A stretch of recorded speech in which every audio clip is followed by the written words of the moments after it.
বাঘের আতঙ্কে ঘুম উড়ছে গোটা এলাকার। গুজবে ছড়ানো চাঞ্চল্য। উত্তর চব্বিশ পরগনার গোবরডাঙ্গা ও গাইঘাটা এলাকায় মঙ্গলবার বিকেল থেকেই হঠাৎই ছড়িয়ে পড়ে বাঘ দেখা যাওয়ার গুজব।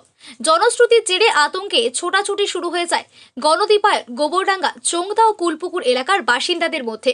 স্থানীয় সূত্রে জানা যায়, কেউ কেউ এআই প্রযুক্তির সাহায্যে ভুয়ো ছবি তৈরি করে তা সোশ্যাল মিডিয়ায় ছড়িয়ে দেয়, আর তাতেই আতঙ্ক আরও বেড়ে যায়।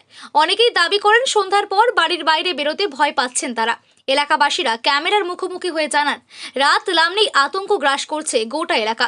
শিশু ও বৃদ্ধদের নিয়ে দুশ্চিন্তায় রয়েছেন পরিবারের সদস্যরা।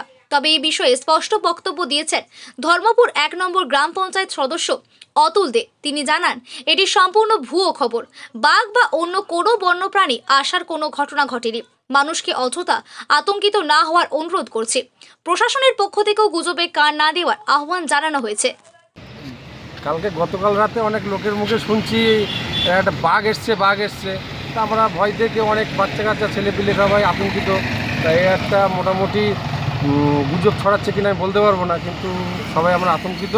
এই কুলপুকুর, গণদ্বীপান, হাবড়া এই জায়গায় আমাদের যেতে এখন রাত বেরাত ভয় লাগছে। তা এখন বর্তমানে কী করা যায়, এটা নিয়ে গুজব না